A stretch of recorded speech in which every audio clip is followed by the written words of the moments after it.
are going to talk about supercharging your WordPress site with Ivailo Hristov.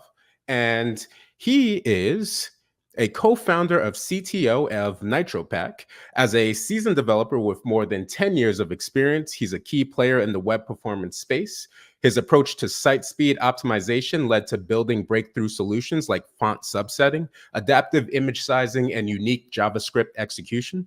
He also contributes to the WordPress plugin and gives back to the community by spreading his hands-on knowledge. His talk is titled fully, Supercharge Your WordPress Site, Essential Strategies for Speed Optimization.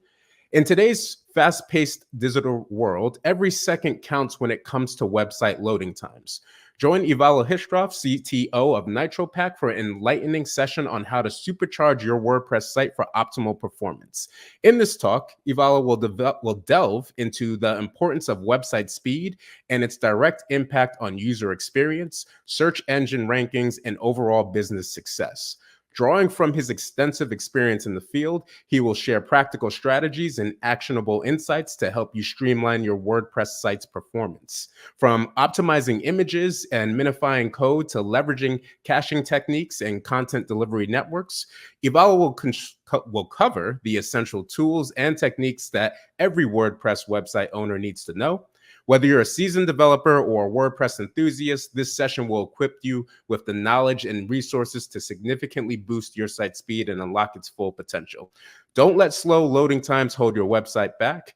Join Ivailo for this must-attend session, and welcome. How's it going? Hello, hi everybody. Well, it's going great actually. How are you? Pleasure to be here. Doing well.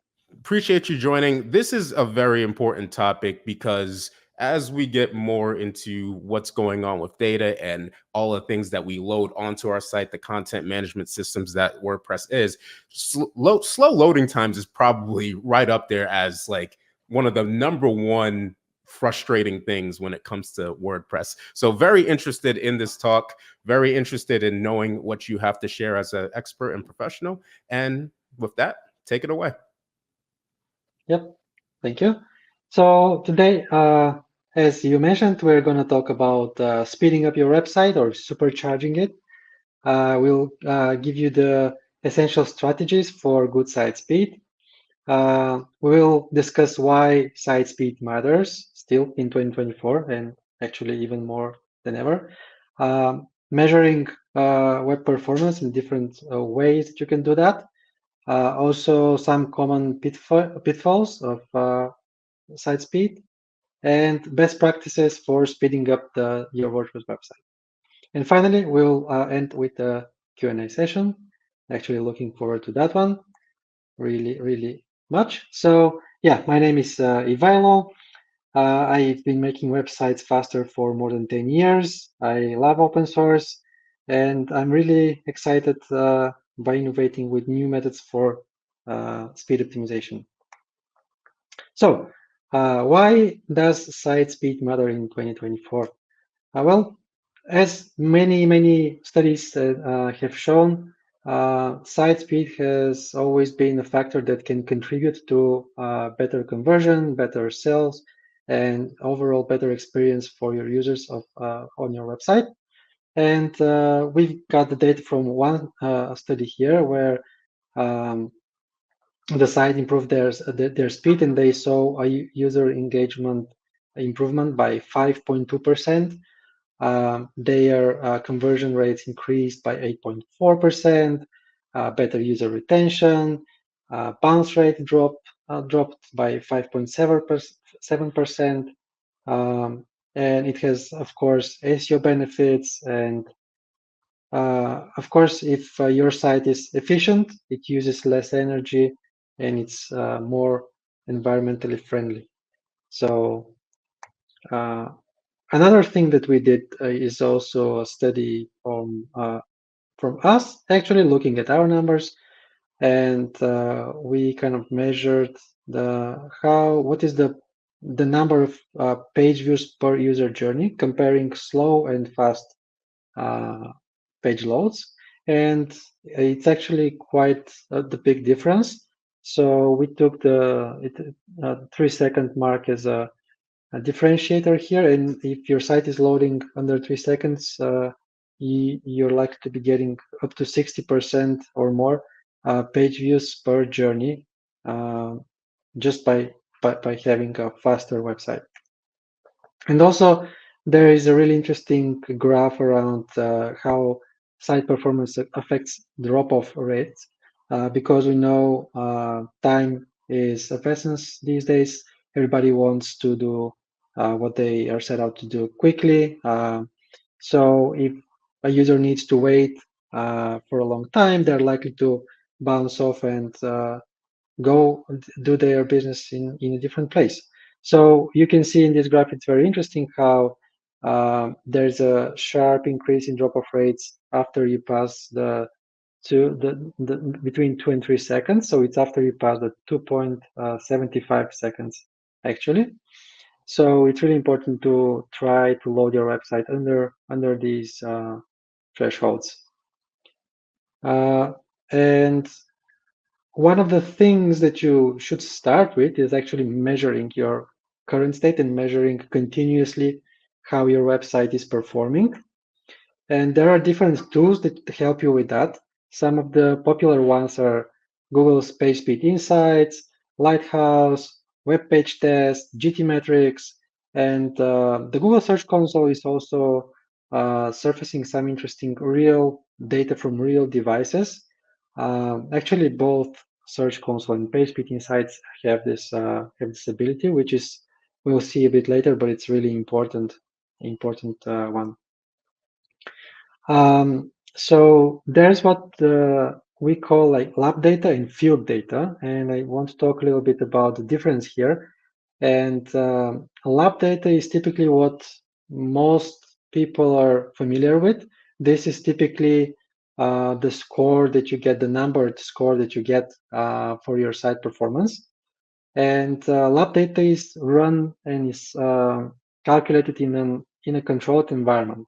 It doesn't really reflect what your visitors are actually experiencing with your website. So this is mainly the difference between lab and field data. And field data is actually the data that is collected from real visits. So lab data is trying to emulate and be as close as possible and estimate what field data is going to look like, but it almost never is is accurate, and it's perfectly fine if numbers don't align or don't match. So field data is what you are really interested in, and you need to be paying the most attention there. This is how your visitors are seeing your website, and even if you have if your site is not as efficient as it could be, you can still be seeing good results here. So it means that your visitors are having a good experience. But that could be because different factors come into play. Like it can be that your audience is primarily having good internet connection and they're primarily having fast devices, which both of these are really big factors because it means that your website maybe not as efficient, but devices are able to still load it fairly quickly. But still, you can see that in lab data, there is a lot of room for improvement for your website, and you can you can still make those improvements and make your website efficient. And making it efficient is important because you don't want to be relying on those external factors to have your website perform well. And also, you don't talking about the environment, right? You want your website to be as efficient as possible. So how do you use one or the other? Is I'd say you start with field data, figure out if there is anything that you would like to improve first. So let's say your LCP doesn't look good in field data. You can focus on LCP, and you can use lab data and lab tools like PSI, like GTmetrix, to have a controlled and consistent environment. When you start working towards improving those LCP results, you take a baseline reading and then you start doing changes to your website, and we will see what you can do. You start doing those changes, and then you continuously run your tests and your lab tests and figure out whether you're actually improving or you're making things worse. And of course, after you're happy with the changes, you continue to monitor your field data. We already mentioned some of these, but the metrics that you are most likely interested in are what we call core web vitals. These are metrics that Google came up with in terms of providing a way to quantify user experience. Those three metrics are LCP, INP, and CLS, and collectively they give us a way to understand whether our users are having a good experience or a poor experience with our website. So LCP is focused around measuring how quickly we are able to display the main content of our website. INP, or interaction to next page, is something that measures the responsiveness of our website, which means how quickly are we able to respond to click events or to interaction with our website. Let's say we click a button and this button is supposed to open a pop-up. Do we open it quickly, or is there some sort of a delay between those two events? Of course, you should be trying to make it practically instant. That would be the best thing, but of course, as close you can get to that. And then last is CLS, which measures the visual stability of our website. So it's like how delightful is the experience there in terms of how stable the content is. You don't want your site to be shifting around, the content to be shifting around. This typically frustrates visitors because they're trying to interact with it. They're trying to hit a certain button, and just before they click the button, something loads and the button moves and they click something else. So what are the common pitfalls for causing poor performance in WordPress? Well, there can be many, but server performance is actually a very, very big one because it can directly impact your LCP. You should be choosing your server, your hosting and your servers carefully. Figure out and look for providers with good reputation, because you don't want your website to be overwhelmed by having multiple visitors. It can be working fine with one or two, or when you're just alone browsing, setting up your website, and it can be fine when you're starting, but it can quickly get become a bottleneck if you start getting traffic, if you have multiple concurrent users, visitors. So definitely having a good server performance is key. And then the other thing is that there is oftentimes unoptimized content. And what this means is collectively, you can have your images be suboptimal. So let's say they're larger than they need to be. Like they can be, let's say, 1,000 pixels by 1,000 pixels, but they are displayed in a small container, which is, let's say, 200 by 200 pixels. They can have like metadata, be uncompressed, or all sorts of different things that can happen with images actually. But also it can be CSS or JavaScript. You can be shipping a lot of CSS that is not needed for the website, but the browser still needs to parse it. Same with JavaScript or suboptimal JavaScript. You need to look for ways to optimize the content of your website. That's probably number one thing to do after you have selected a good server.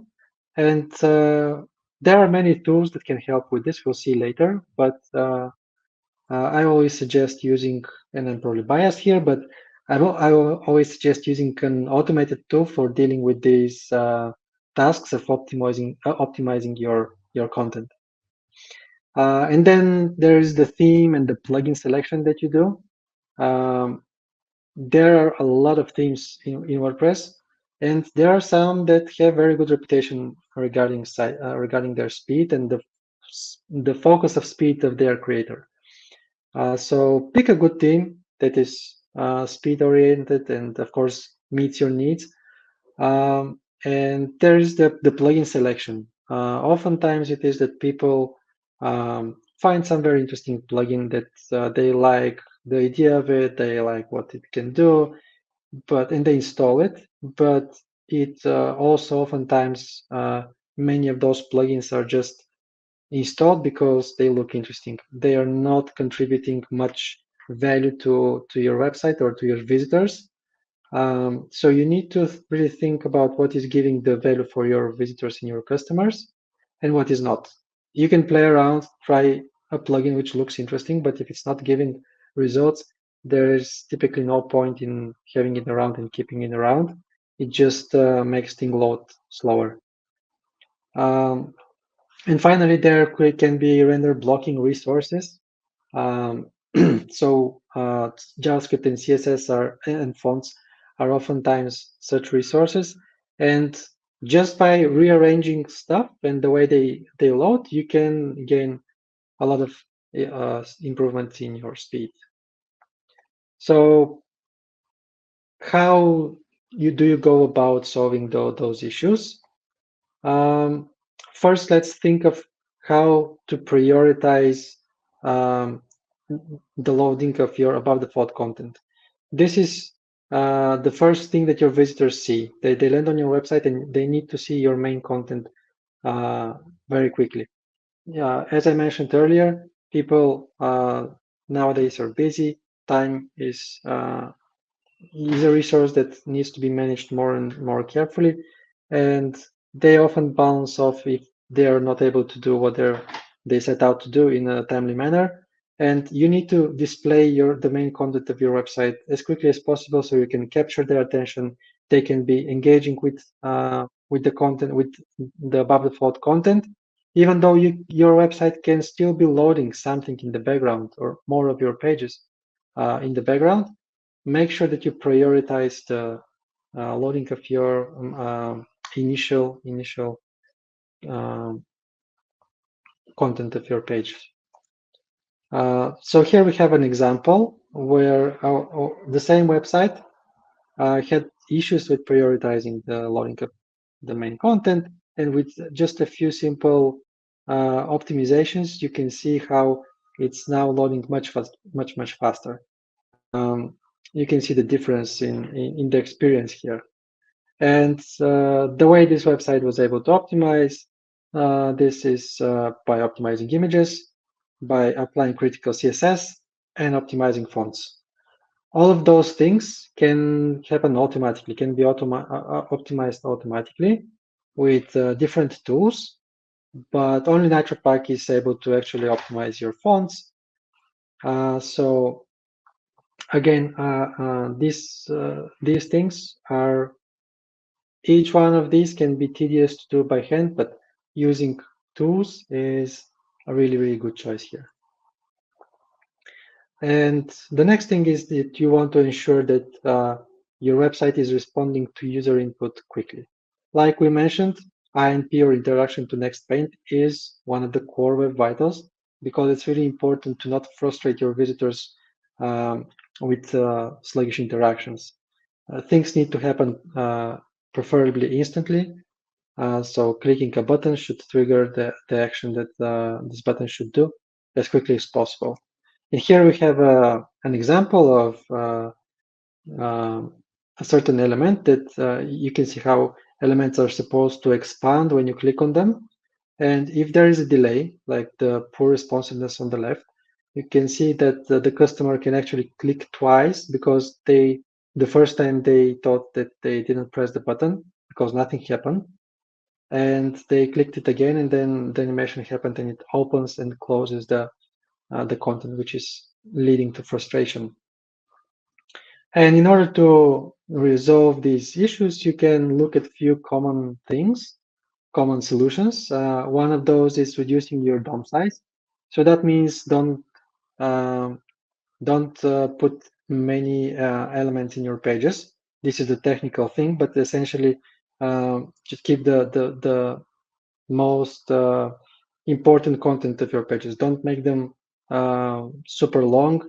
If let's say you're running a shop and you want to feature some products, don't feature a lot of products. Feature just a few.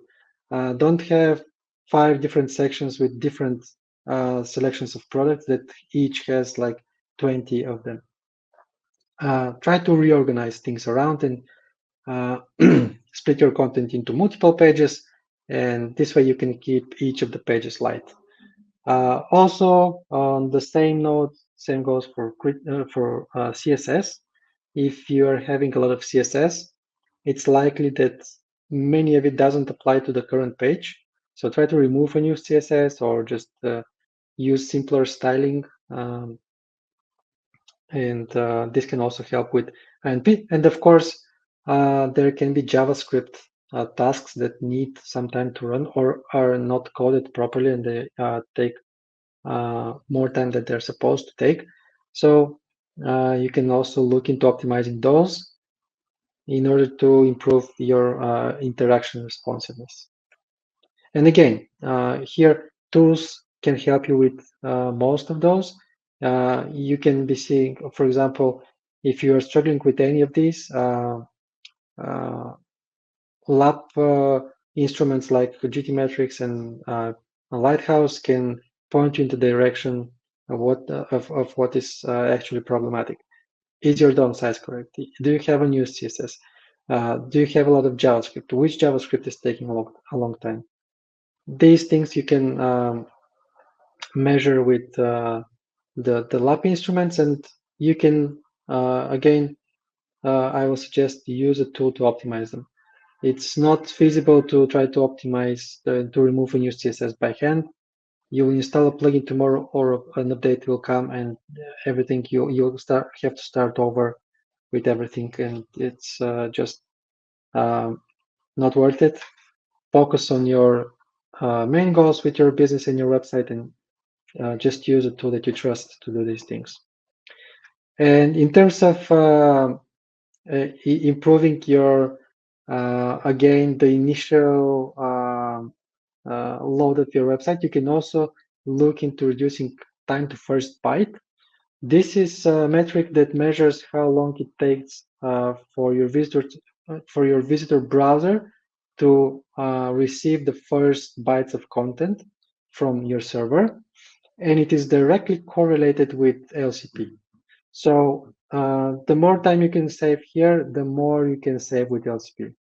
To give you an example, if you have LCP of 3 seconds and you're able to reduce your time to first byte with 1 second, you will now have a LCP of 2 seconds. It's that simple of a calculation. It's a direct correlation there. So in order to do this, you can again choose a good server, but also think about the location of that server. Place it somewhere near around the core of your audience, or if you have a global audience, think about using CDN for distributing your page cache or your pages, or use page cache for speeding up the generation of your content. And something that is often kind of missed is also pay attention to redirects. So posting links of your website on platforms that are then redirecting to your site should actually be done with caution, and this can have a direct impact on your LCP in your 10th first byte if these are long redirect chains or just slow redirect chains. So let's say you have as an example, YouTube video, and you post a link to your website in the description.